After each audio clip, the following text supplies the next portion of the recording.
take my eyes off of you. 미치겠지 시간 말투. 너만의 사람은 어렵고 빨리 말해줘 yes or no no no no. 친구들이 밭에 얼굴만 비춰 잘나는 story. 이제 뭐 딱히 재미가 없어서 나의 sky fresh sky 맞춰 안 넘어오고는 못 베긴다니까. 섹시한 나의 눈빛에 넘어와 my shawty. Oh baby baby I'm busy tonight. Look at my eyes, look at my life, my girl, you like it right? Oh no no no. Look at my eyes, look at my life, my girl, you like me right? No no no. 소리치 말고 난 그 말해봐. You say yeah, I love you. Baby baby please, please don't go away. 할 거지 I want to. Look at my eyes, look at my life, my girl, you like it right? Oh no no no. Look at my girl, we lovely. Look at my life, you like me right? No no no. Now I'm feeling like oh oh and my girlfriend 건드리지 마요. Oh oh and my girlfriend come on over.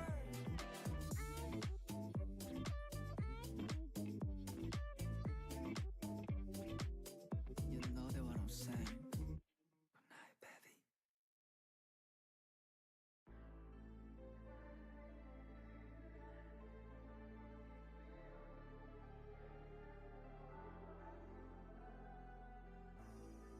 Tell me the taste ain't good to ya. You know the taste is real. There's never better love. 자연스레 건네 What's your name? 흔들린 듯한 너의 시선이 Don't look at me like I'm basic. 향기롭고 특별해. I just said it, let's up in a fairy tale. 선명한 say goodbye to like bouquet. 이대로 내게 보내는 첫대. 설레겠다 설레게 Driving you insane. 온몸에 퍼져간 나의 모든 걸 준 다음에 넌 벗어날 수 없게 돼 babe. 나 하나를 선택해 나 말고 시시해 달콤함에 빠져 넌 go crazy. You stay calling me extra sweet, calling me extra sweet. 달콤한 pineapple slice of me, this pineapple slice of me. Dive deeper in the sweet, deeper in the sweet.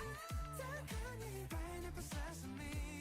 Think about all of me, all of me. I'm a baby 없이 솔직히 come and fall in love with me. 숨길 수 없는 표정이 미소 girlfriend and try me babe. 단순간 알아챘던 직관적인 느낌 내 방식대로 매번 영혼을 남길게. 날 믿기 전부터 기억은 희미해. 달콤함에 취해 난 go crazy. You stay calling me extra sweet, calling me extra sweet. 달콤한 pineapple slice of me, this pineapple slice of me. Dive deeper in the sweet, deeper in the sweet. 달콤한 pineapple slice of me. Think about all of me, all of me. 다시 또 눈이 마주쳤을 때 나 말고 모두 잊혀, 나 말고 나 지워 네 맘속. 다 나는 남는 건 you never taste the same. It's just a different thing, babe. You stay calling me extra sweet, calling me extra sweet. Come get it. 달콤한 pineapple slice of me, this pineapple slice of me. Dive deeper in the sweet, deeper in the sweet. 달콤한 pineapple slice of me. Think about all of me, all of me. And tell me the taste ain't good to ya. You know the taste is real. Baby said so wild for that time.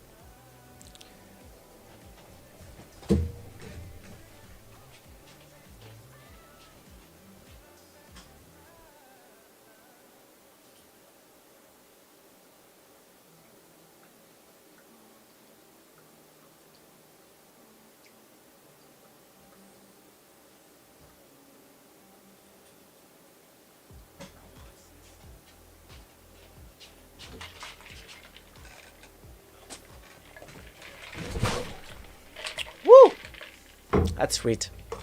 That is very sweet.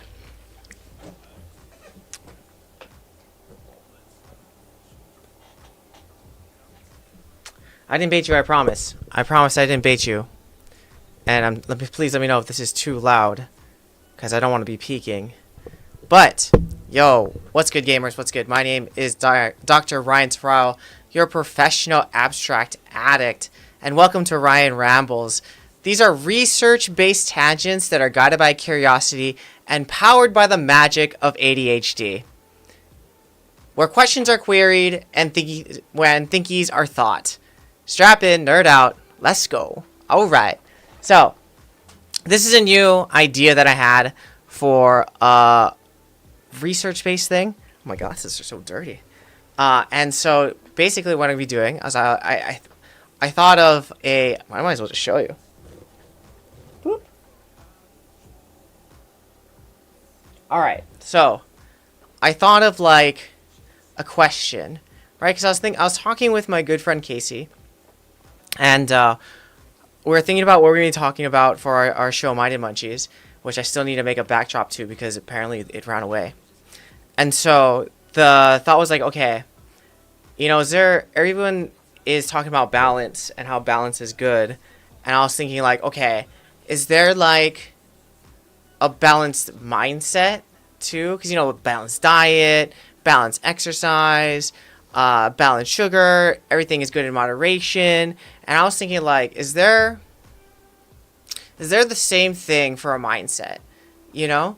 Like, is there a balanced mindset where it has all the positive aspects of a mindset that you should have, so you have nice growth, you don't beat yourself up, it's conducive to growth and all that kind of stuff. At the same time, like, understanding that you have your own beliefs and stuff that go into all this kind of stuff that dictate how you see things, your perspective, your lens, all those kinds of things. But I was just thinking, like, is there an optimal mindset? Or is there some things like if you think something too strongly about something, does that hamper your ability to be open, and instead of helping you grow, it like stunts your growth? You know, of course, this is all per person and things like that. But like that was the initial thought, right? At least in my head. And so that's when I was like, are there academic articles that could kind of help guide?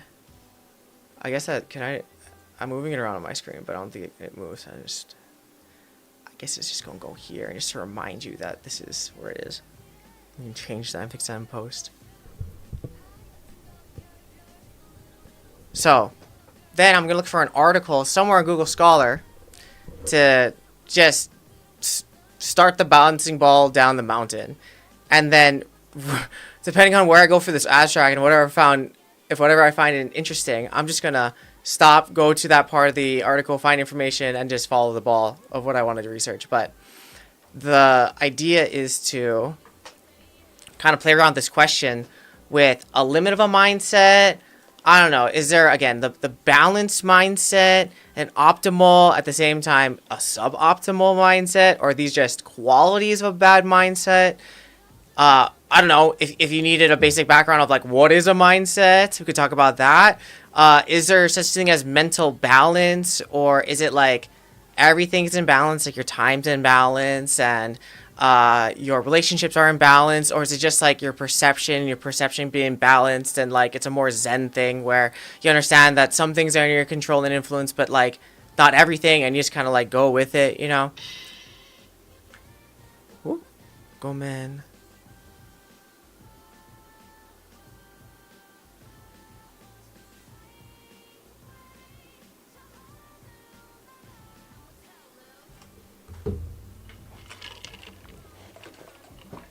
And then I thought that you could also separate mental performance and physical performance and all that kind of stuff.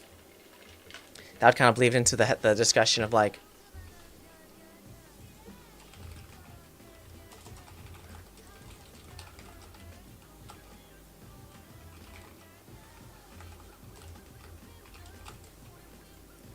we could also lead into this question of like mental health versus mental performance.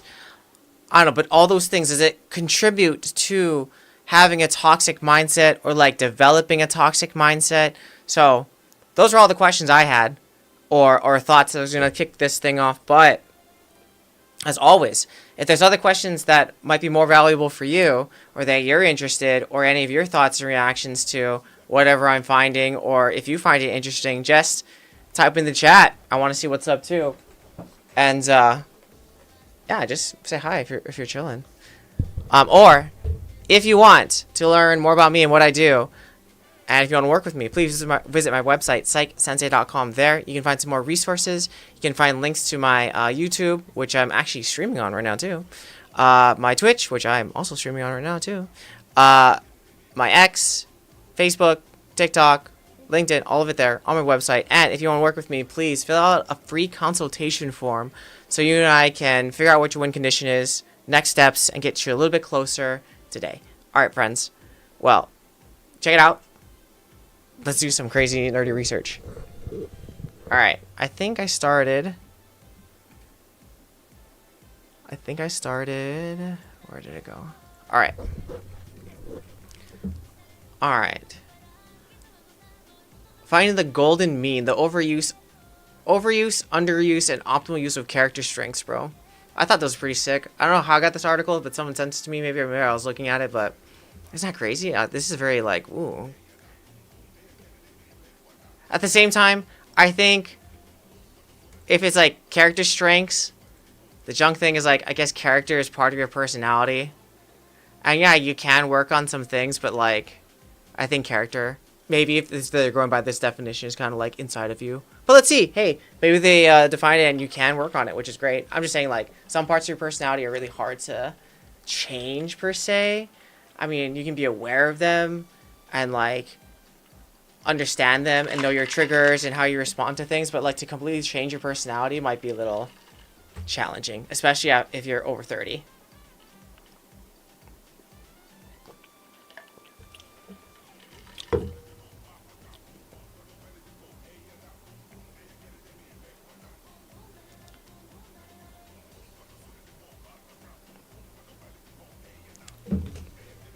Alright, let's check out this abstract. Science of well-being has catalyzed a tremendous amount of research with no area of robust or application and impact in the science of character strengths. Ooh. Character strengths and positive outcomes rapidly grow. The research around strength imbalances and the use of strengths with problems and conflicts is... I should use smaller words. These character strengths in understanding and handling life suffering as well as emerging from it is particularly aligned with the second wave of positive psychology. Positive psychology is great. I like it. I enjoy.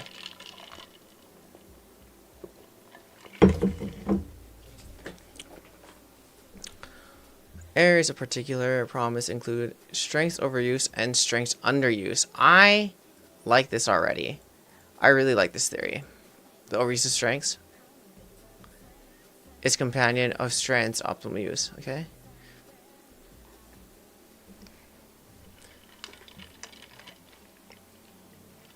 The latter is viewed as the golden mean of the character strengths, which refer to the expression of the right combination of strengths. Whoa, what's up, Ultralisk? And your 38 friends. Thank you for the raid, my friend. Wait, where's my... Hello? Why is it not doing the thing? Why am I upside down? Okay, sick. Oh, like getting bomb. Thank you, Ultralisk. Welcome to the stream. And welcome to Ryan Rambles, my friends. We're just nerding out, figuring out these questions in the background, and hanging out, talking stories. But if you guys want to know something about psychology or guide the ADHD, you just type it in the chat, and we shall discuss. Anyway, what I was talking about was like the overuse of strengths. I can see the underuse of strengths. Like, when I think about the overuse of strengths, what I think about is like, okay,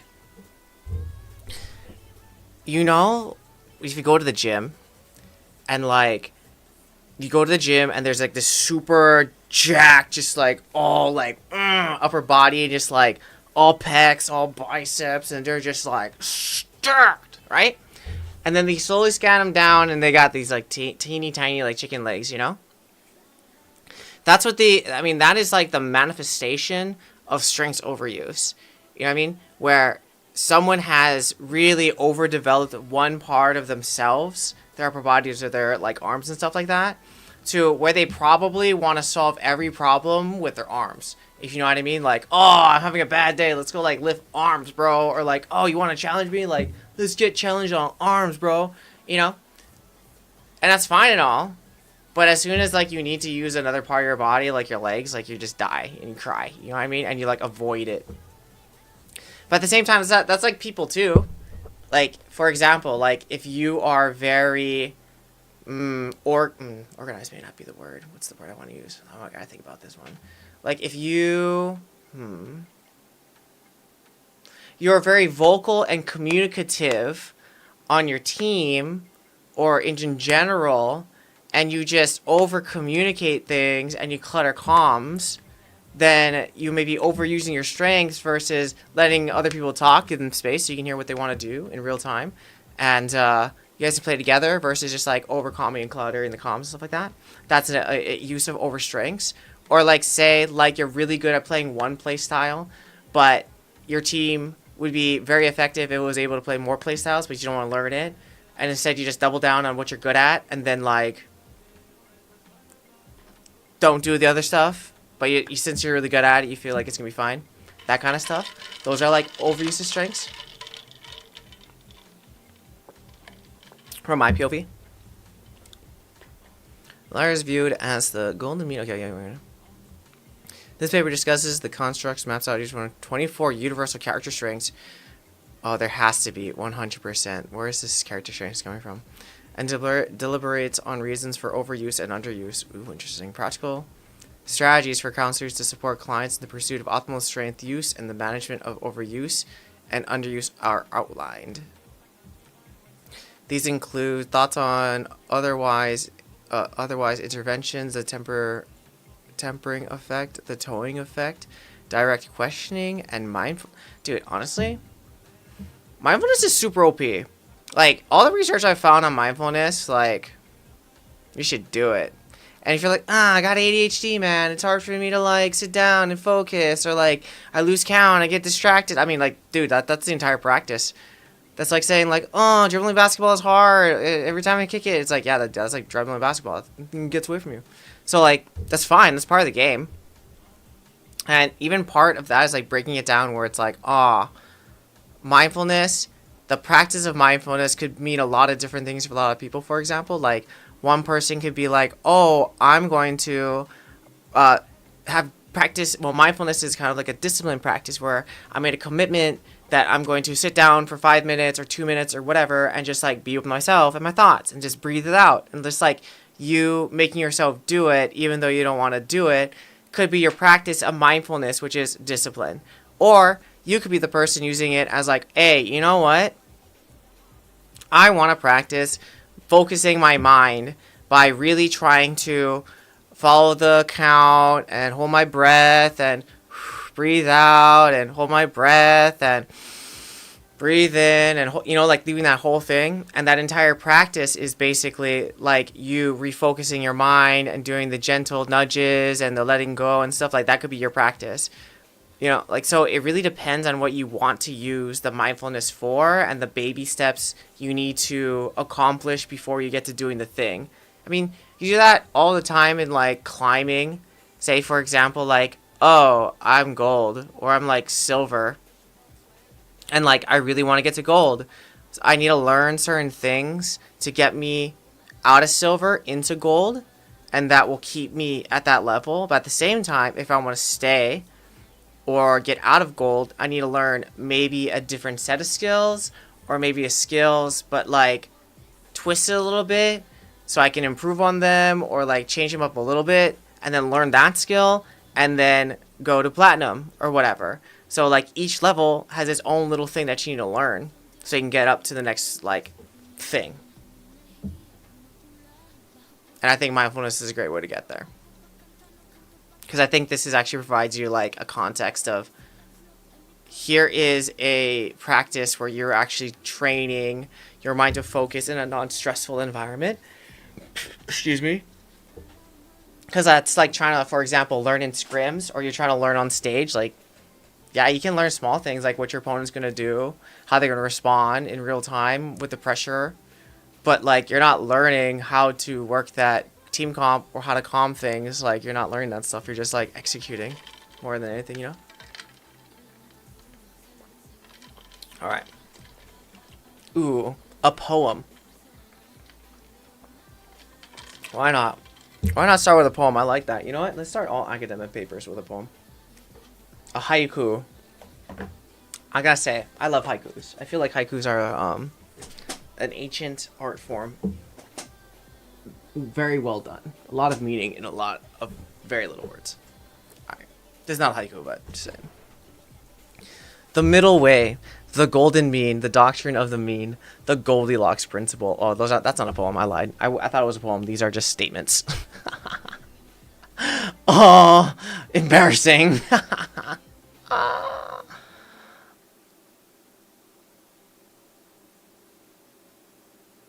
Okay, but here's the thing, right? Okay, this is gonna get really weird. I wonder, depending on the culture and the religion of that person, would you need different a different ratio of personality characteristics to become enlightened? I mean, yeah, I think like if this was like building your character, it'd be all on like tens of like every character to make you super optimal to be like, I don't know, is that the perfect ratio? But they're saying a balance, right? So I guess depending on the culture and however that culture bases values and how they do stuff, right? That would dictate the spreading out of characteristic traits. And depending on the time and the context at the time of the culture, you know what I mean? I'm just saying, is it like all the way, it's scaled all the way to tens, or is it like balanced through time and space? Whew, now we're getting deep, bro, and that's just one sentence in. Whew. Because all religions say different stuff, but the same stuff, but different stuff, but like reskin stuff, but like stuff, you know? Alright.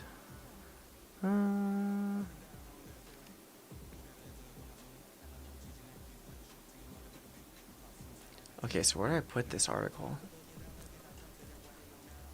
I'm gonna put it... Oh yeah. I'm gonna put it...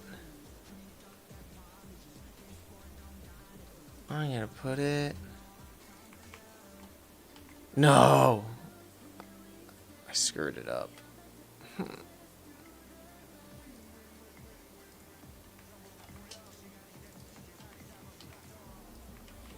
I think this... I kind of want to read this a little bit more. I'm interested. Maybe this is the entire thing. I don't mind staying here and just, like, nerding out. That's weird.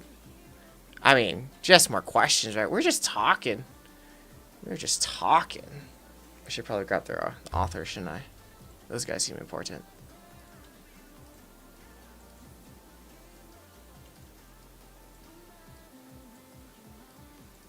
I wish I could cheat and then say cite. Do they cite it for me? Dang.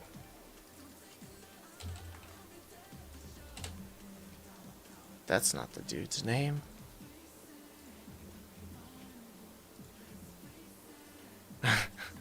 So shame, I thought it was a poem. It definitely was not a poem.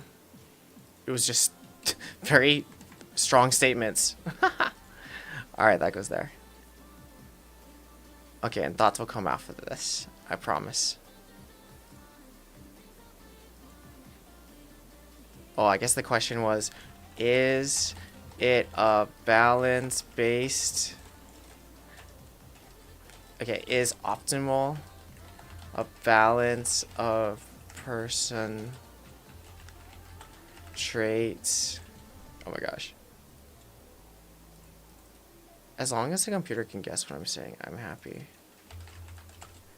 Personality traits that are dictated by time and culture. Or, what is it? Is optimal personality traits scaled all to 10 to S tier. Right? I don't know. Like, is it optimal based on time and space and culture? Or is it just like, brrr, all the personality traits are great?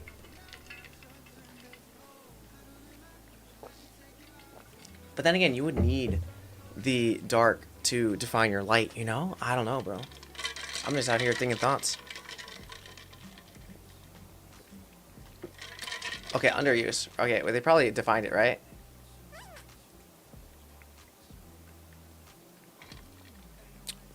Alright. Excuse me. Alright. Alright, ready? Here we go. I found something interesting. The overuse, underuse, and optimal use of strengths are closely aligned with the second wave of positive psychology, which focuses on the science and the practice around confronting, navigating, and transcending suffering and life's problems, as well as learning how positive character, resilience, mindfulness, and the meaning can bring illumination to such problems. Wow. Okay. Okay, so the pursuit and balance of strengths, expressions, segue positive psychology and character strengths, synergize, and offer new wisdom of exploration and application, reflecting both ancient philosophies and contemporary research.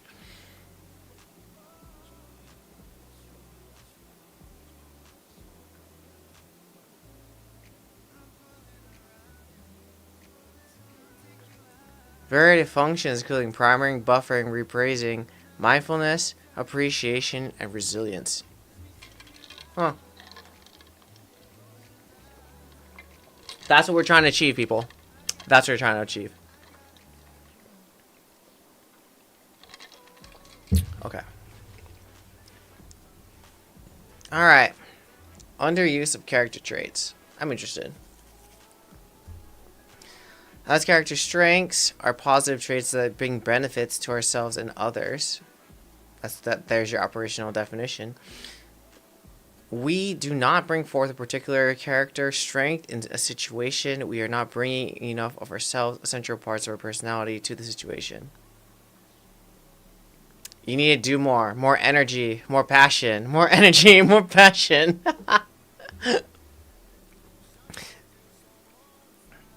Oh my god, that's wild. Okay. This common phenomenon is in which we are not bringing forth one of our strength capacities in a particular situation, and there is resulting a negative impact on others on ourselves or others, is referred to the underuse of character strengths. You're sandbagging it, bro. Do more passion, more energy. I'm just laying. No, you need to get, dude. You need to do something. You need to do more. Actually, I guess I should turn that on when I was reading it, but hey, it's there now.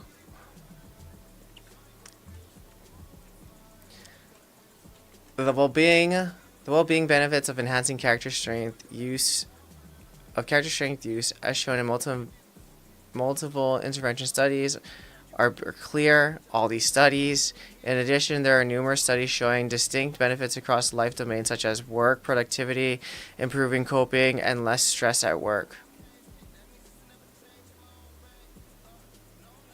Nice.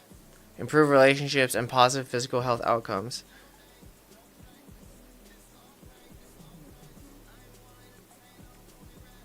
So, basically what they're saying is, use your strengths. If you don't use your strengths, you miss out on the cool stuff. But then again, my question is, they're gonna answer it. I'm sure. Why would you choose not to use your strengths? Is it kind of like that control piece of like, well, I knew if I used my full strength, I could have gotten the thing I really wanted. Like if I really tried, then I know I could have gotten that thing. So there's a bit of self-handicapping in there, perhaps, maybe.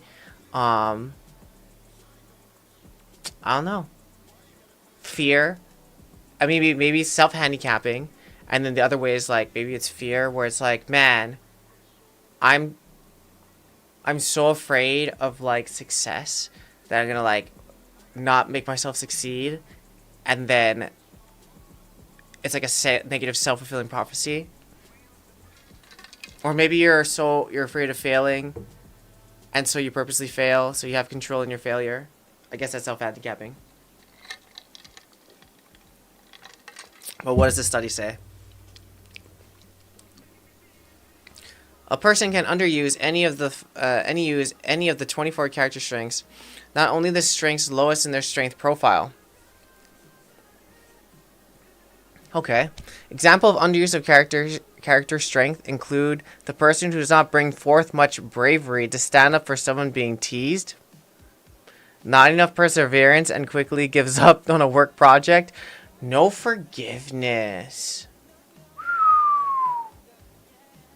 That's interesting. Okay, the bravery one is kind of like, alright, interesting. I wonder how they measure that. But, like, not enough perseverance and quickly gives up. Okay, that's like face value. That makes sense. No forgiveness, though? I mean, there's a situation. I mean, there's more. No forgiveness to someone who wronged them that is asking for a release from their burden. Okay. I don't know if that makes my first thought better or worse. I thought no forgiveness, because like in general, forgiveness is often not for the person you're forgiving, but it's more so for yourself, so you can let go of that weight, that focusing and all your hate and anger and bitterness and like too, and just like being able to release it, and so you don't have to carry it anymore, you know. But then with the added forgiveness to someone who wronged them and is asking for a release from their burden, like, dude, listen, I feel bad. Can you please forgive me? You know, so we're cool because I feel bad. And they're like, no, I'm still like mad at you. Then it's like, oh, wow, you're really like pushing down. And that takes energy to like push someone down, like push those feelings, you know, and exert them. It's kind of like, the elevator, oh my god, what's that ride? Oh my god, Tower of Terror? Tower of Terror turned into, that's a tongue twister. Tower of Terror turned into, oh, what's that thing now? It's Marvel's, what is it called? Oh my god, it's like the Avenger one. Balls, I can't remember it right now. What is it? Avenger Academy or some shit like that. So, the elevator in that thing actually, like, gets used and it stalls out because I guess, like, instead of just dropping you at gravity, like, it starts throwing you down, so it's more intense when you, like, you know, hit that thing, so it's like, so there's motors to, like, throw it down, and there's, like, brakes to catch it, right?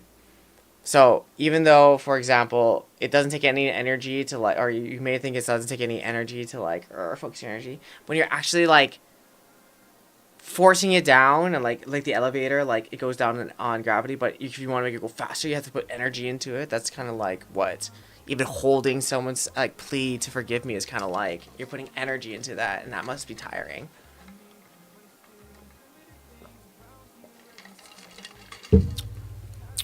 Delicious.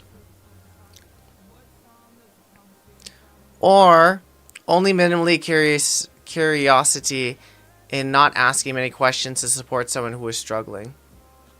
Okay, I mean, fine. But the one that shocks me is this no forgiveness one. Whoa.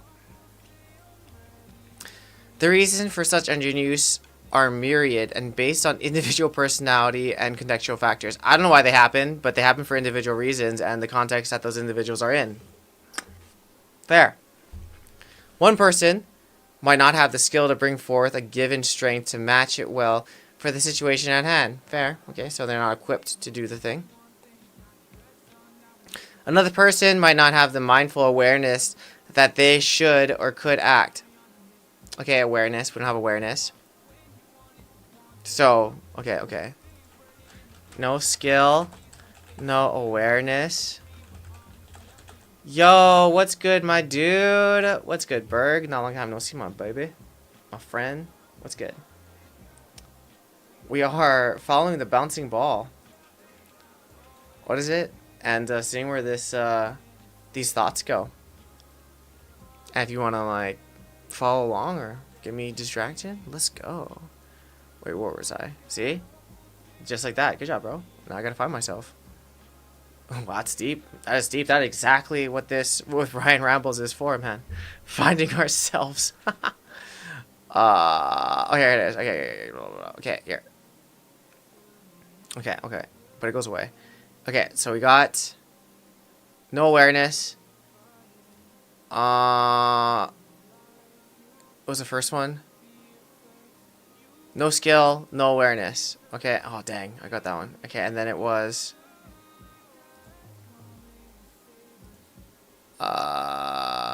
they forgot?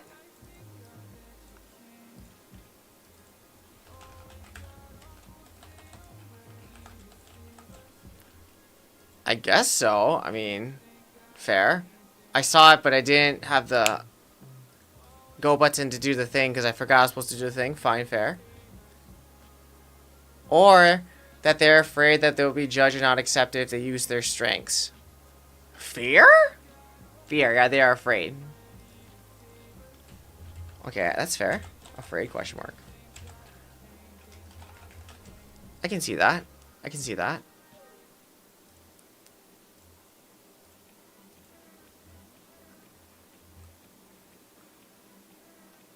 It may bring forth honesty and bravery to confront someone.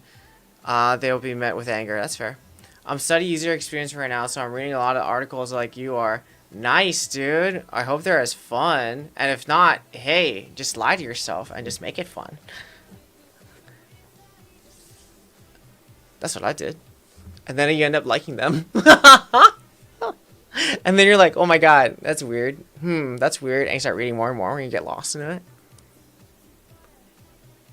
It's fun. I enjoy it.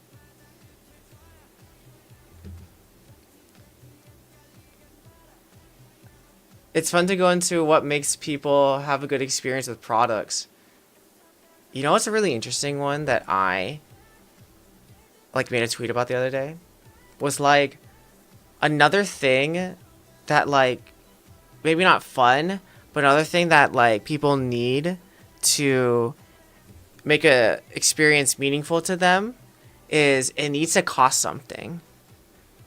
Like you need to pay something. It needs to be hard. It needs to be, you need to buy into something. You need to like, you know, it needs to cost you something. Your attention, your something, your curiosity, your time, something. It needs to cost you something or you don't find it valuable. Or you don't have a good experience with it, you know? I mean, that there's so many interesting studies, like that one where they gave this really, I forget what it's called, it's like a classical study, where they gave this guy, like, or they gave these group of people this really boring task, boring, easy task. And at the end, they gave one person like $20 and one person like $1. And the person, and they had, I think this was like, was it the cognitive dissonance experiment? I don't know. But I think they did introduce the term cognitive dissonance. But they, yeah, so if Spotify was free, it wouldn't be as valuable to people. Yes. Or maybe the turnaround is more true, that the people who pay for their Spotify think it's better or more valuable than the free one. Or the free one is very limited, you know? Dang, where was I? Oh yeah, so like if you don't pay for something, it's not as valuable to you. You don't buy into the ideas. You're more, oh sorry, that was the study. My bad. So in the study, $1, $20, the people who got paid $20 was like, oh, this is the most boring thing ever. Like, I didn't like it. Everything sucked. I was like really honest with how junk the experience was. But the people who got paid $1, they're like, oh yeah, I liked it. I enjoyed the activity. It was hard, but like, yeah, it was totally worth my time. Like, they had to like really in their head understand why they wasted their time and only got $1 and then had to like rationalize it out in real time. So, in conclusion, you need to pay money or you need to pay something for it to be worth it for you, even perceptual wise. Also, people will invest into a brand or product more than a brand more than a product. Yeah, because like brands have like a mission and something like that versus like milk. But milk with an organic, oh my gosh, we're saving the farmers brand, like for example Tom's, I guess could be like a gimmicky brand, quote unquote, where the Tom's footwear, like if you bought a pair of Tom's, like they'd send a pair of Tom's to somewhere in Africa, I think, or whatever. Like that's where people like buy Tom's or like Tom's. So yeah, I mean, if it's a good product and has a brand, whoo, killer.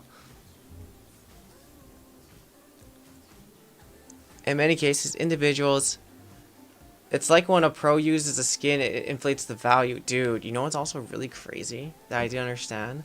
The guns in CS, in Counter-Strike, and how like a gun could be really expensive and hold a lot of value, and then like they buy a certain like sticker and put the certain sticker on top of the gun, and because the sticker and the gun and the amount of stickers you put in the gun has now increased the entire like bundle of skins and stickers by like X amount. Oof, it's crazy. I wish I invested in Google, Yahoo when it was good, Bitcoin, and CS skins. Honestly, those stickers. Oh, oh. People want to buy things that are associated to people. Good people though, but here's a young thing though, man. Like, yeah, at the same time, like the it's inevitably a failed system because you want the people to be perceived all the time as like good and stuff like that. But like people are just people and they're gonna mess up. You know, they're gonna make a mistake. They're gonna like have a dark side or something weird about them, and then like if people sees them weird, then the brand goes down, you know? So it's like, people are infallible, are fallible. So it's like, yeah, at the same time, it's better to have it like an idea versus like a person, and like, instead of get like the person behind the brand. Just, you know, have the same ideas, but I think if you like fully invest in the person, like, it's scary. I'm no marketing person at all. I'm terrible at that kind of stuff. These are just thinky thoughts.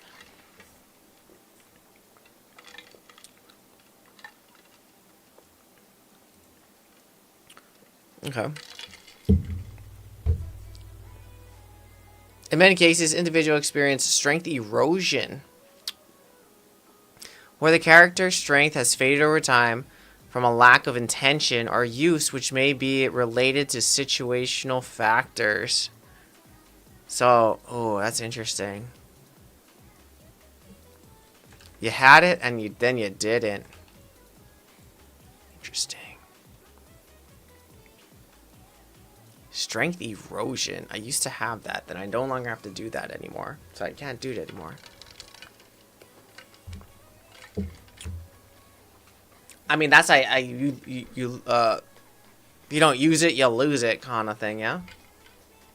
Someone told me today to run from a PhD as fast as I can. If I ever thought about doing one, I was dying.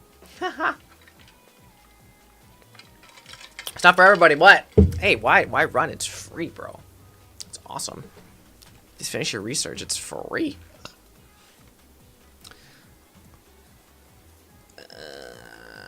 Okay. The underuse of Dobby. Damn. Dobby. Oh. To my eyes. The underuse of character strengths often comes down to an issue of capacity. The person, for one reason or another, has not fully developed their capacity to use one or more of their strengths. Interesting. Interesting. Let's just copy.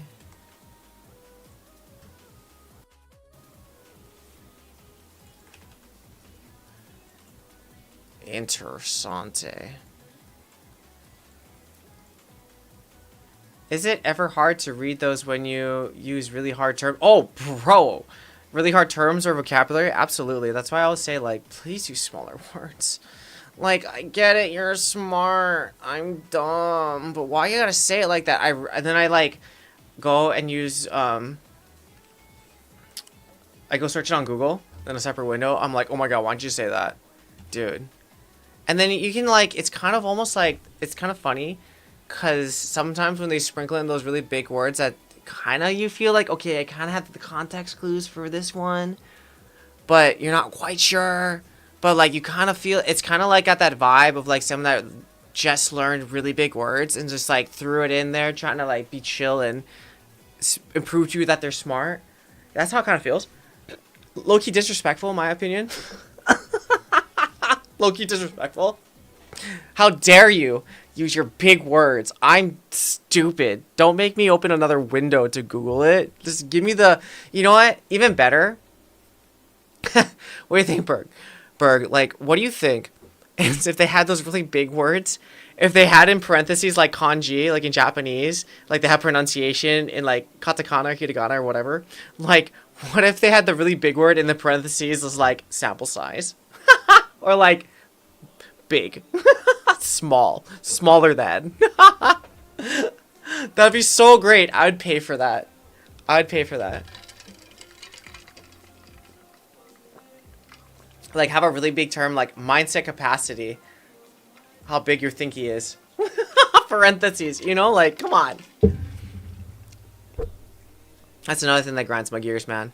Like, a lot of people use the same word to, like, different words to mean the same thing across different fields or even in the same field. And it's like, bros, we should, okay, a real conference could be, think of this. A real conference could be all of, like, we could remake the Tower of Babel. All of the heads, okay? Think of it. Of all the disciplines in a college, right? Like, they all get locked into a room and be like, okay, listen, this is this theory. We're gonna call it this theory. From your perspective, we're calling it the same theory. Bro, and that I bet you if, like, sociology, psychology, anthropology, like, all the ologies, all got in the same room and just, like, cleared up same terms, we'd have, like, 10 to 20 terms, and then just a special spin from that, you know, perspective or major, you know? Like, they would have it, like, the accounting... I don't know. Let's use one from psychology. The Dunning-Kruger effect of accounting. You know, I don't know, but like I bet you if we consolidated all these terms and just like use them universally, like we could actually do some real work. But right now, like we're using so many different terms that mean the same stupid thing, and it's so cringe and hurts my brain. I think the people that do these research papers have literature backgrounds. Or it's the editor. You know? They probably have the AI of, like, make me 10% smarter. Insert words that make me seem 10% smarter. Most of the times, yeah. I mean, they probably do write a lot, and, like, if you notice, each, like, school has their own different writing style, so, for sure, that happens. Alright, where was I? Alright, fine. So either comes down to capacity or use. Fine. And it can happen for many different reasons. Fine. The issue of capacity is one of mindset and behavior. Okay. A mindset capacity for character strength is one in which the individual is aware of their strength, is informed by their own skill, and acknowledge to bring them forth, aka use them. I have them. I want it. I got it. I use it. All right. Is proactive for looking for opportunities to use them at difficult times, so you rely on them. When it's boring, all the time, and when you can, it's favorable for you to use them. And purses a mindset around a balanced approach between too little and too much. Okay. Okay. Okay. So this, what they're saying, this is saying that it's a balanced approach, right? The underuse of character strength often comes. Okay, not that. Sorry, I messed that up. Okay. Copy this. Right? Okay. All right. So they're saying, if we read that correctly, right? If I did that correctly, would be this is what was I say? Mindset. Oh, they do it here. I guess I'll just make it bold. So this is just definitions. These are just defining their terms. I like it. Okay. Okay. So they say a mindset capacity for character strength is one which the individual is aware, bold, is aware of their strengths, is informed by their own skills and knowledge to bring them forth. So another way to think about this is confident in. I guess I will bold that for myself because I think that's a pretty good rewrite. Is proactive in looking for opportunities to use them at difficult times. Okay, is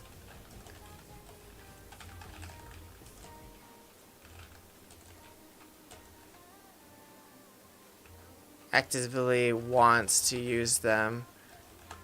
So it's not like, oh, I have them. The word here, key, is like actively. So I guess that's proactive, right?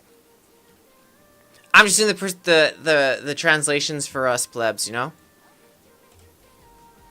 All the time, right? In difficult times, all those times, and favorable times. You want to use them. Okay, this is the thing that makes me curious, right? They're aware of it. They use them. They're confident in them. They use them all the time. When it's boring, when it's favorable, when it's not. And, okay, pursues a mindset around balanced approach between too much and too little. Okay. So, I guess from this perspective, if we go back to the question, right, of this one, or is it like if it's all scaled to S tier, then from what this is saying, isn't it kind of... Bro, first of all, how dare you ruin my stream like that, saying that it's connected, because it is connected. How dare you know the end of my stream, know my punchline. But very good, man. That is... I mean, this is not talking about growth mindset directly per se, because the growth mindset is that, like, you take on, like, a learning perspective, right? Like, growth mindset's a little bit different where, like, it's a perspective that you see everything as a skill, and that time and focus effort, you can improve that skill. That's kind of like the growth mindset mantra, I believe. But this is saying that a mindset capacity, which I'm thinking defines what they say, right? I think they're talking about, like, what defines this individual, what they say, like, character strength. So that is defined by their awareness of their strengths. They look to the user's strengths, are they confident in them? But it's a balance of, like, these are the traits that make me, I'm guessing, or know when to bring out these traits. I'm balancing them. That's what I'm thinking. Not how they're thinking, but how they are conceived in that pentagram of, like, attack, defense, magic, physical, you know, that pentagram thing. Traits. I hope that made sense. It made sense in my head.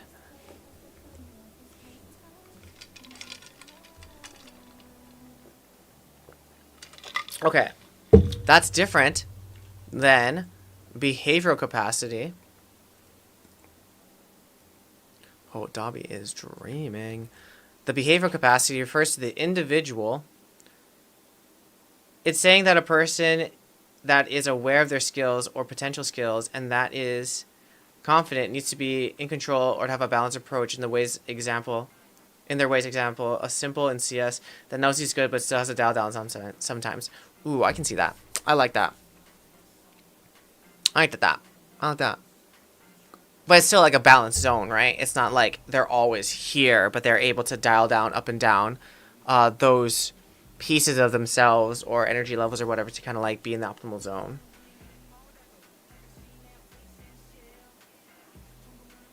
Yeah, well said.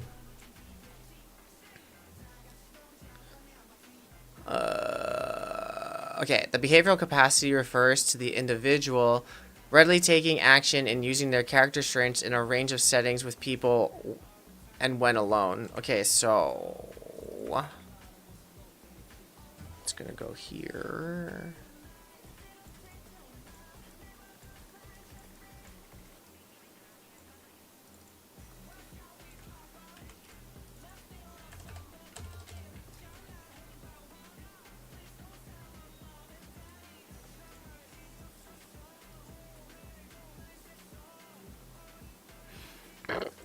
Excuse me.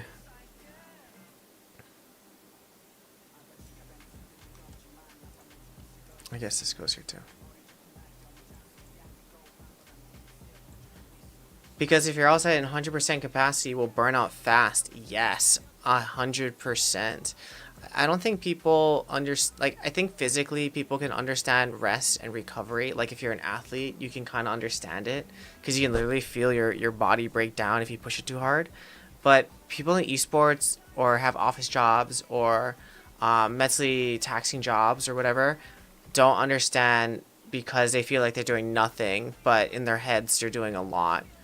So that's why they get burnt out too. So it's important to find things, especially if you're a pro gamer or you're an office worker or whatever, ways to recover mentally and physically. Okay. All right. Behavior capacity refers to individual readily taking action. Okay. Taking action. And using their character strengths in a range of settings. Okay.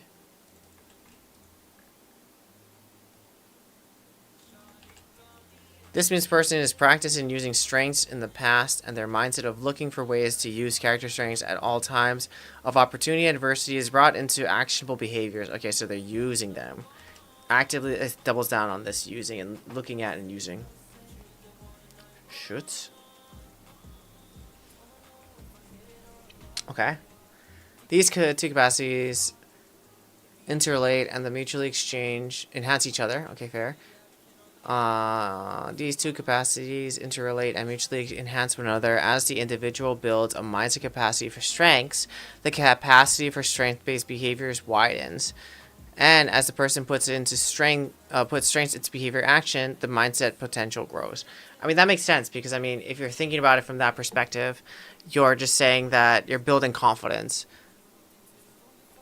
In this case, it's I can see that I can do it physically, and then my mental capacity, what I can do, grows.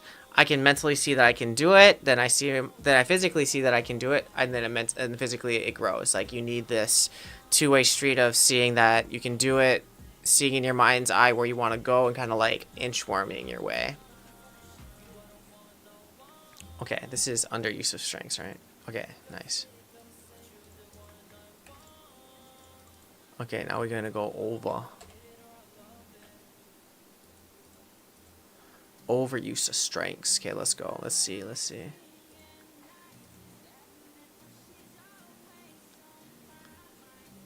Alright, some scientists have found that a wide range of variables that we typically view as positive can go too far. Guy at this gym, bro. Despite the positive variance of all 24 character strengths, this applies to each of the character strengths which appear to have an upper limit. An upper limit. Described as the too much of a good thing effect.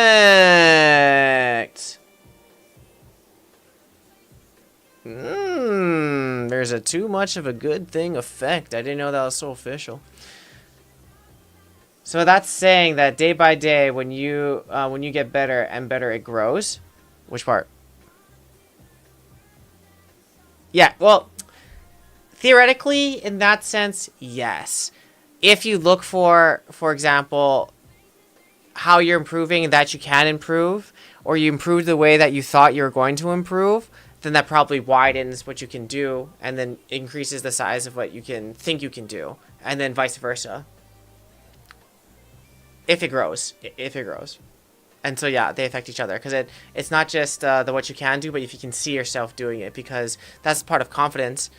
I mean, there's different parts of confidence. I believe one is seeing that you can do it, like you doing it physically and you seeing it. Another piece of confidence, if you visualize doing the thing in your head and seeing that in your mind's eye that you can do it. Another piece is other people telling you that you can do it. And then I think the last one is you believing that you can do it.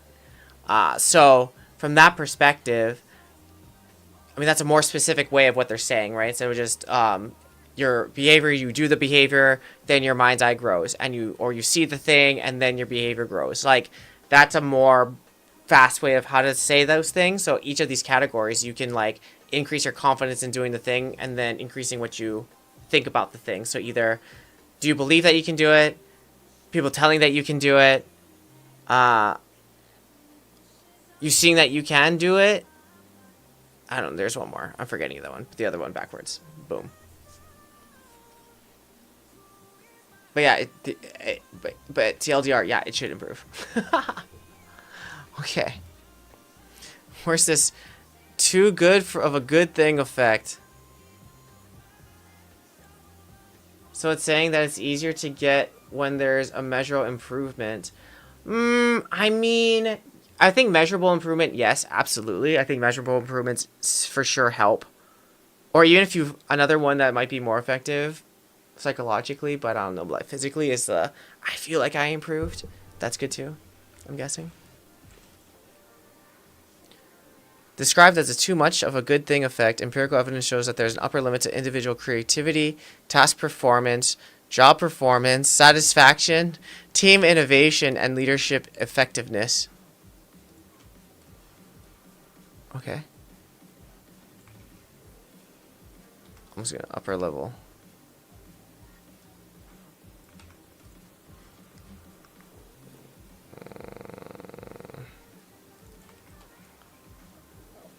What was the first sentence of this?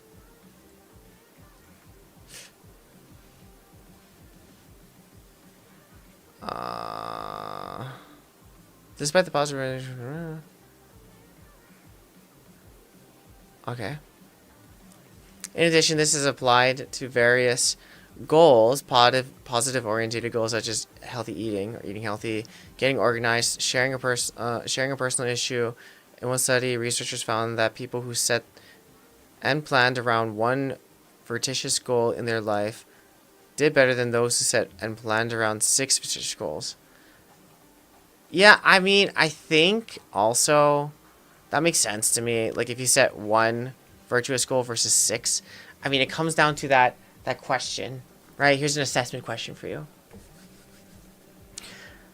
When you have a homework assignment, for example, and you're supposed to read like, I don't know, 10 pages of this thing, okay? Of an article. Let's read 10 pages of an article. Okay. Like in a week. Say by the end of the week, you only got done reading like 2 pages out of these 10. Okay? And you like failed. There's no way you just like failed. But the teacher tells you, okay, like, you have a couple of choices. Do you want to, for the same amount of points, like half the reading? Like, so instead of 10 pages, you read 5 pages? Or are you going to double the reading because you can do more? And it was just a weird week. What's your, like, natural thing to do? Do you half it or do you double it? Okay? And think of it, what you would do. Or you can type it. That's fine. And tell everybody in my confessional. Don't worry, your secrets are safe with us. Okay? Studies have shown that if you said double it, so instead of 10 pages, you wanted 20 pages because it was an off week or whatever, you're more likely to fail your goal again. You're more likely to fail your goal again. If you were like Berg, and he said half, study shows that you probably would be able to complete those 5 pages. So, I mean, that to me is kind of like relating to that study where it's like, okay, if you plan to do 6, you're probably not going to do all 6, and you're probably going to like mess up on 1, and then just like, oh, you know what, I messed up on 1, they're all out. Versus, just having 1 and focusing on it. So, Maybe your problem from this little excerpt is maybe you have too many goals, bro. Or their goals are too big and I chop them up into smaller pieces. But yes, half is a smart thing to do. Do half. Half is great. Alright. The overuse of some 24 character traits has been giving more attention than others, as reflected in studies in leadership, or on leadership and creativity in particular. Research on couples who perceive their partner is overusing the character strength is associated with negative variables such as relationship dissatisfaction. So you and your partner, if you're losing that certain riz, that certain je ne sais quoi in that relationship, and you've gone past the honeymoon, are you now just... is that thing that you once found charming alarming? You know what I mean? Like, you used to love this thing, but then now you just want to, like, not love this thing, you know? Like, that's what I'm guessing is happening. You know, they're overusing that thing, and it's like, meh, too muchy. But interesting, that is also not just in games or creativity or whatever, but also relationships. Interesting. In conclusion, overusing strength is bad. That's what I read. When a strength is overused, it's having a negative impact on oneself to others, on oneself or others, can no longer be considered a positive strength. It has become something else. What is it called? That is interessante. I'm gonna put that here.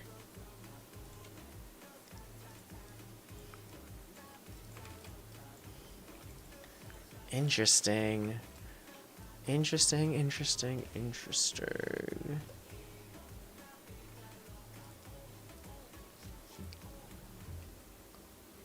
Whoa, what was this? A language for understanding the overuse and unuse of character strengths, creativity, confronting, pain, dull, unimaginative.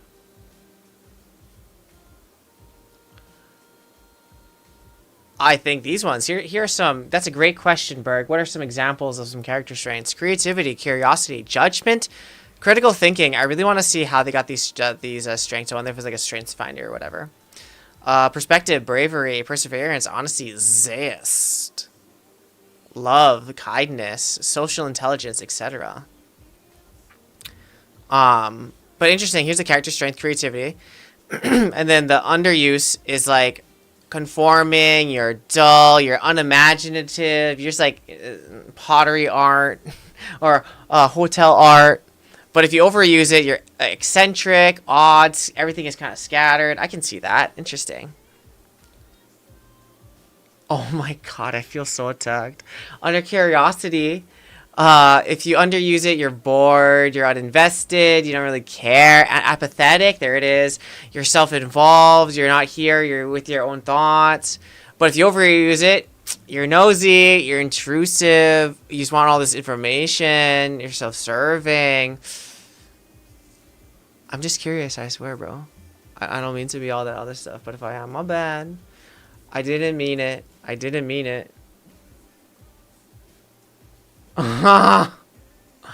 And then, you know what's really funny about this? What's really funny about this is that,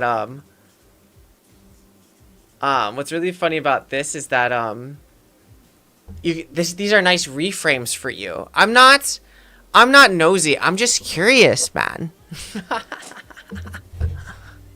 I'm not overbearing. I'm just trying to give you some perspective, bro. I'm not being foolish, dog. I'm just really brave. I'm just super brave. I love it. These are not just strengths or overuse or strengths. These are I might just keep this article for that, bro. That's funny. These are, there you go. Forever I have. These are reframes for you to see when you're overusing strengths. No.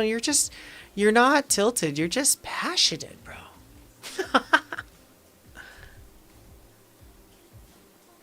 And maybe on the serious though, if you hear people describe you as these words, you know, maybe dialing it down, you can let this value or strength, you know, it's really interesting. I've been using character, I've been saying like strengths, you're overusing your strengths, but I haven't really, or maybe instead of strengths, the word is values, you know, because you have a very big value on curiosity, for example, on creativity, for example, that you rely on creativity to get you out a lot, or, you know, being doing things abstract or ab lib.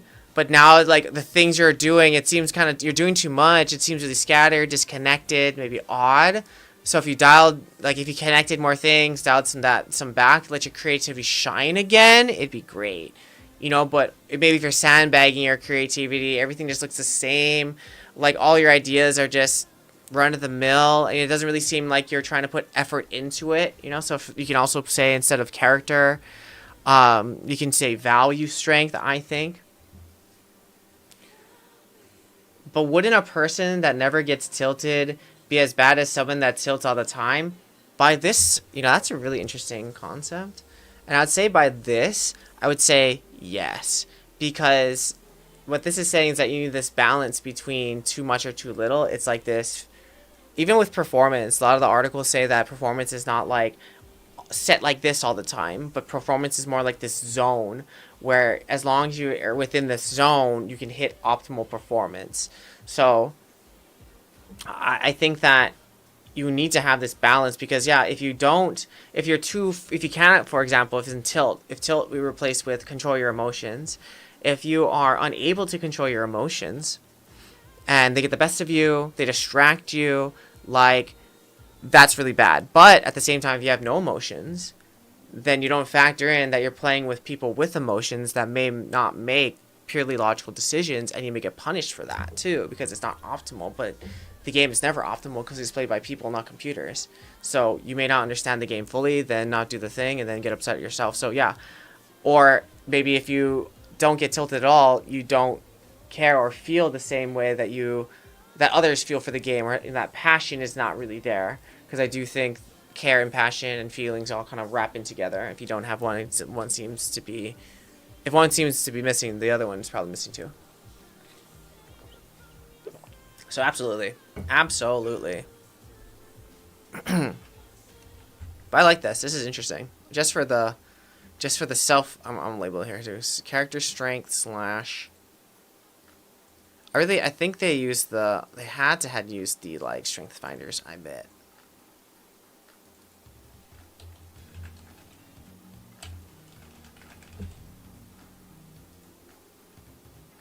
I think what people often forget is that it's a team game. You shouldn't focus on being the best player, just being the best teammate, bro.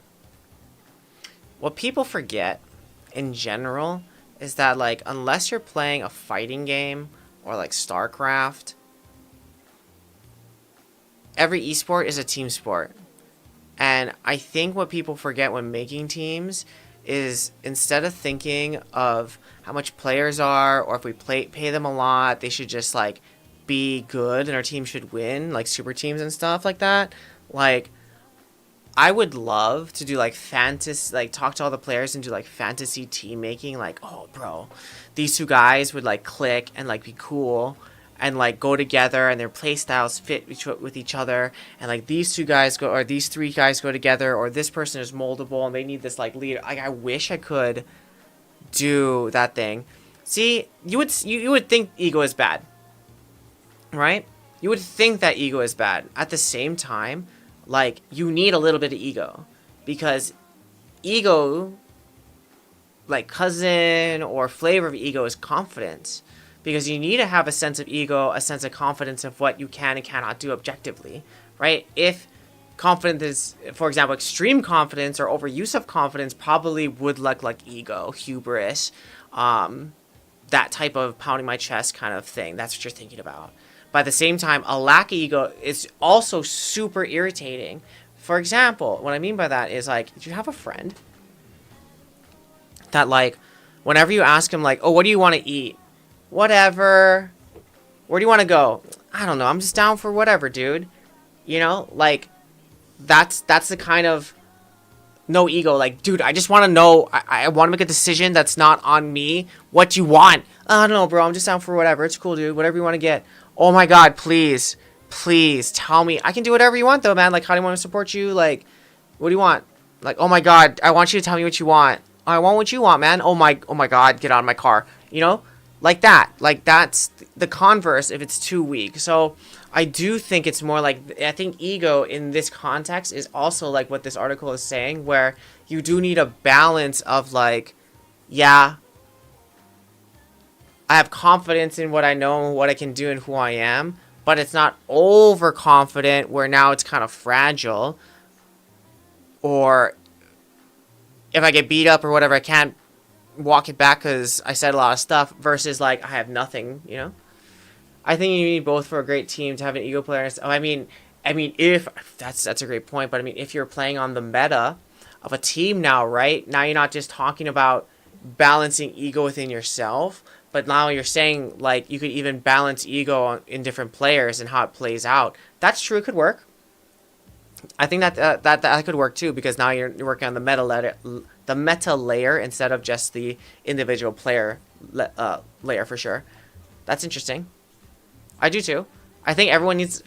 Maybe it's more like this though.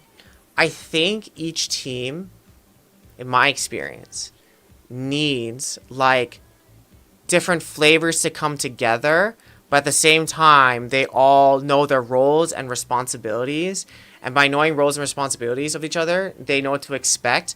But at the end of the day, they can trust each other and feel safer on each other. Like, I think that is how it's actually created. Simple needs exactly, like, Simple needs a selfless player to succeed.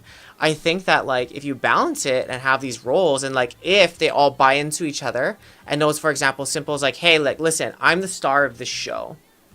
Okay, my role and responsibility on this team is to click heads and just do simple shit. Okay? And, like, if you want to win, or what I need from you is I need one person just to just take it, bro. I cannot be wrong. I don't know if this is what Simple would say. This is for example. Like, I cannot be wrong. I can't take responsibility when I make mistakes. I'm going to explain things away. And I need one person just to be the butt and just take it and say sorry. And it's always your fault and you're the scapegoat. As long as that person goes, listen, I can be that guy. That's fine with me. And they willingly buy into that role of being the butt.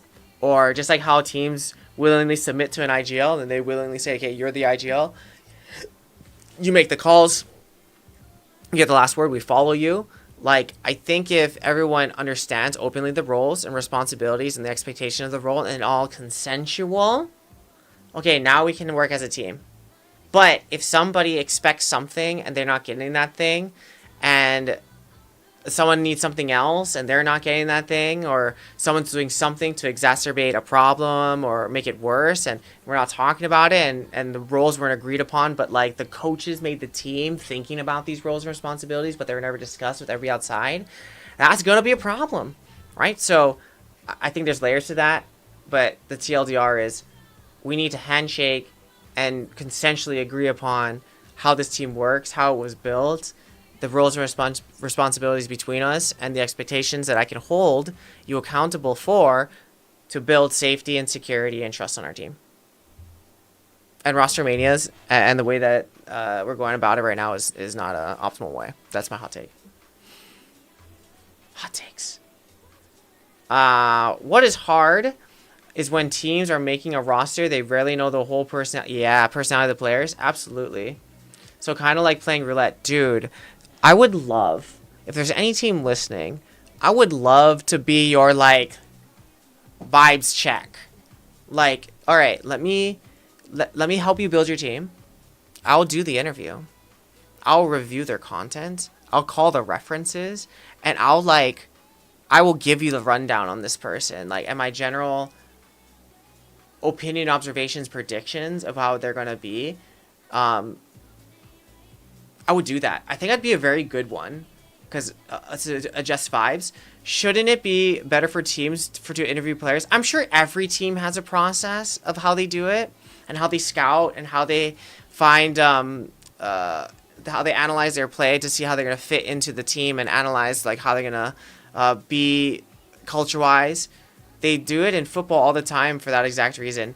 Yeah, I don't know the process, but I'm just saying I think I would be fantastic at screening people and like giving you a general like, this is my general assessment, and you just gotta trust me, you know. Trust me, I'm a professional people watcher, observer, and this is how I think this person would fit here, just watching them and understanding psychology. Like, trust me, that would be such a sick job.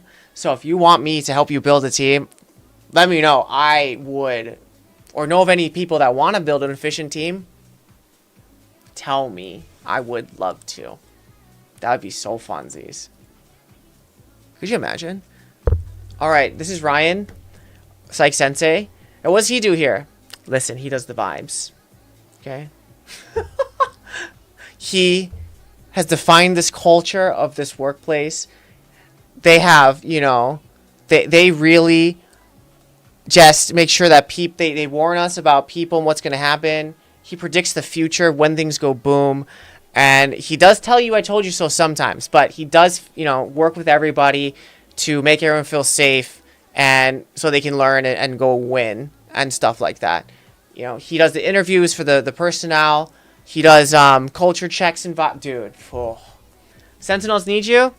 That's nice. But they have Doug Gardner, bro. I know that he's there. He's good. I like him. My mentor. But yeah, that would be my dream job, would be vibes check professional. Or maybe, you know, another dream job if it paid really good would be like esports director at a school where I could build a program and like help the students and like go to the games and like make it either whatever they wanted to do. I think that'd be really cool. Or hey, if Ryan Rambles takes off, bro, I'm down to be a professional yapper, reading research and stuff.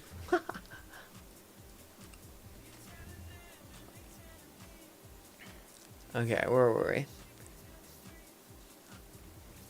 Oh, I didn't. Okay, there it is.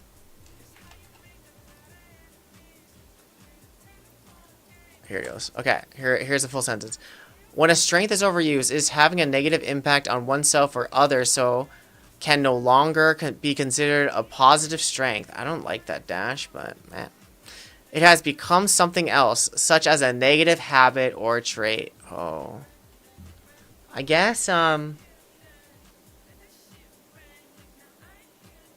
I like that. It's overused, so it's become like for example, maybe that's like nagging.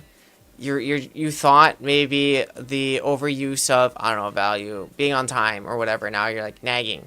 We're going there. Where are you going? Are you ready? Are you ready? Are you ready? And then it's not good. Instead, it irritates people. That's my that is my live example. Maybe it's not great, but it's the one we're working with right now.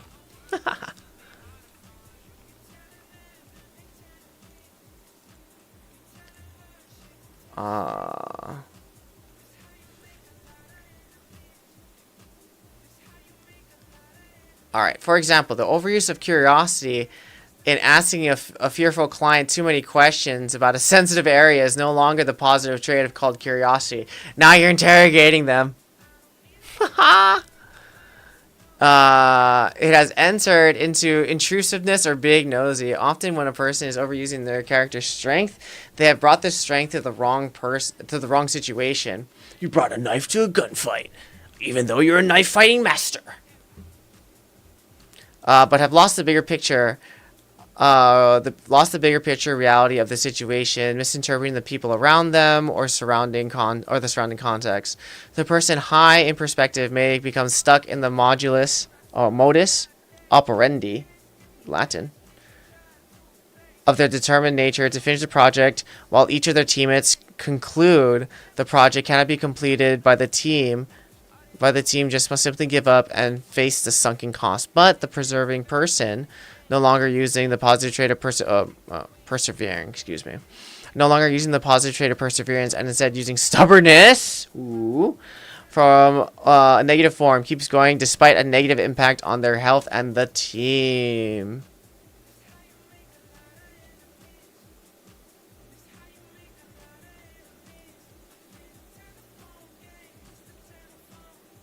I like that.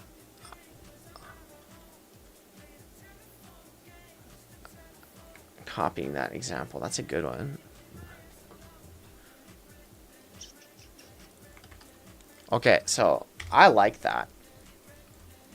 It says, okay, often when a person is overusing their character's strength, they have brought the strength. Oh, no. Yeah, they brought the strength to the wrong situation. Right strength, wrong situation. Right time to roll with me. And have lost the bigger picture reality. Reality of this bigger picture reality of the situation. I was gonna like lost the bigger picture. I like that. That makes sense to me.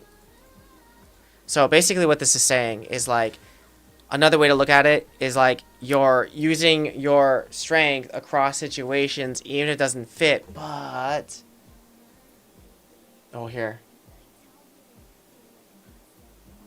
No, where is it? Okay. See? Okay.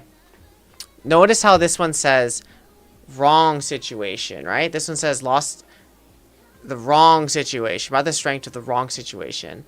Whereas on the other hand, when they define mindset capacity, they say they use their strengths all the time, and they're confident is using their strengths in different times. Okay, they say different times. Mundane times, so boring to neutral times, meh, and positive times. But notice what they didn't say. That's right, they didn't say the wrong time. So that basically means people that have a high capacity or high mindset capacity know when to use their strengths all the time, just not the wrong times. It's always great when it works, but when it doesn't, it's wrong. Bruh. Funny. I was like, wait. Wait a tick. Alright. Alright, they perseverance and becomes stubbornness. I really like that. I wonder, okay, wait, I have to look now. What is it? Where does this come from?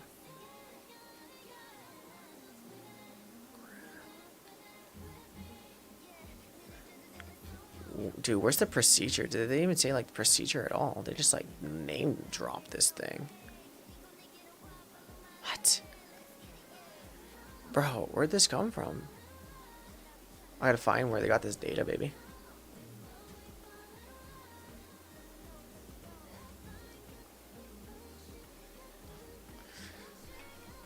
Did Namiak do this thing? So that's what's up?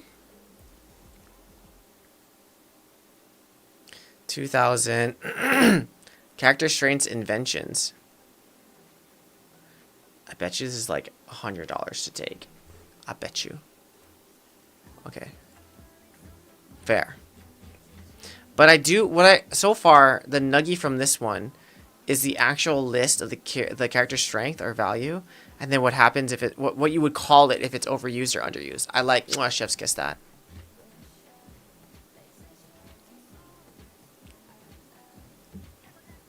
Okay, individuals are naturally interested in expressing themselves. Oh my god, I've been streaming for so long. I'm gonna wrap this up. Alright, individuals are naturally interested in expressing themselves and desire to express their central qualities to others. When this is done without mindful attention of themselves or the situation, the result can be a mindless overplay of their ability or their best qualities. Oh, an overplay of their best qualities, which has a negative impact on others. Is the call coming from inside of the house? A variety of factors might partially explain why someone may be overusing their character strengths. Virtue scholar Nancy Snow offers the concept of forcing impulsivity Overthinking and and perfectionistic standards. As ways, virtues can become overplayed or unbalanced. I like that. Copy.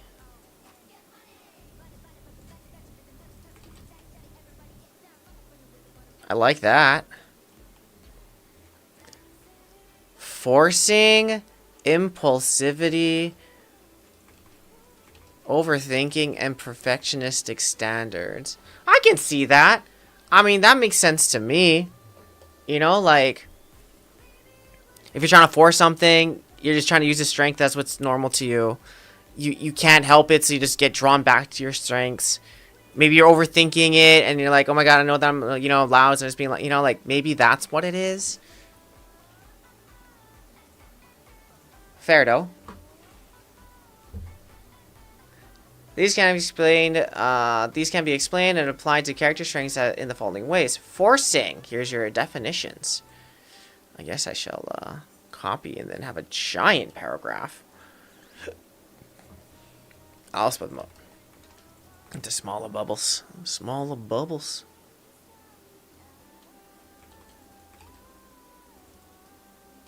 Impulsivity is great until it causes problems.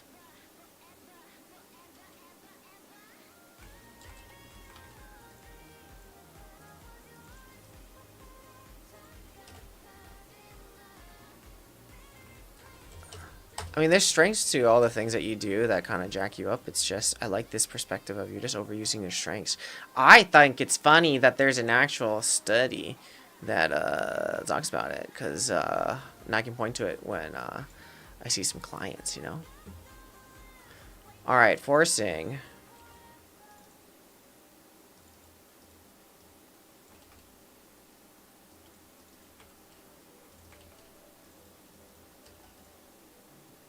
Alright, let's see what the article says.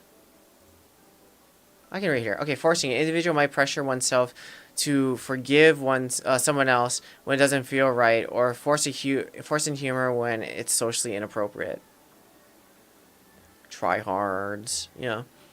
Perfectionistic standards. The person high in appreciation of beauty and excellence may find themselves constantly upholding unrealistic or unbalanced standards with their work projects or in their relationships. That's pretty common.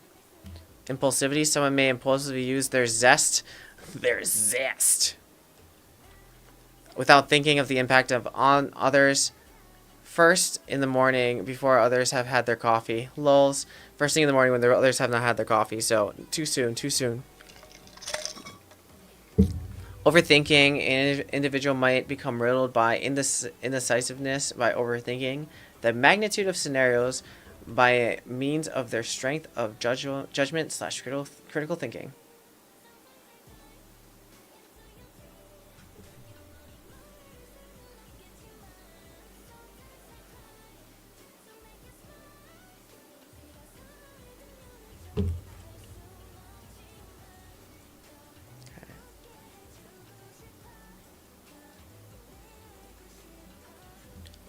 Okay.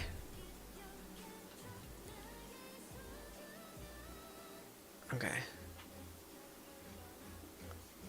Let's stop there for today. That was fun. I really want, I like this, I want to steal this.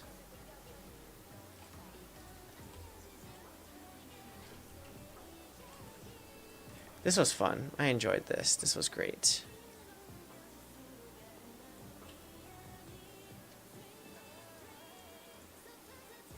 Oh.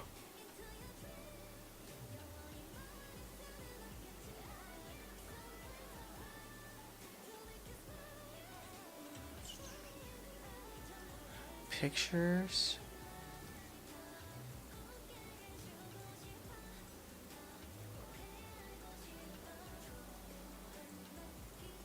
Oh my god, please get nicer.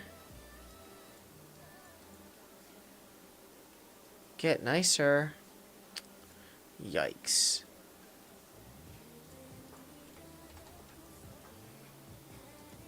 Oh yeah, baby. That's beautiful.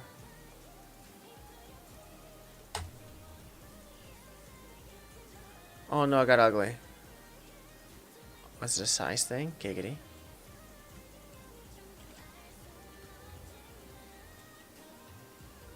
Is this shift angle? Well, I'll make it bigger later.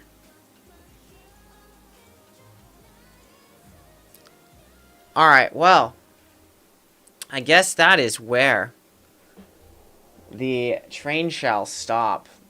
I guess we'll look at it one more time. Wow, we went some places, friends. We did definitely go some places. So, let's read it back. So, we kind of started, just so everyone catches up. We got lost a little bit, but we went on this article. We're on this ride.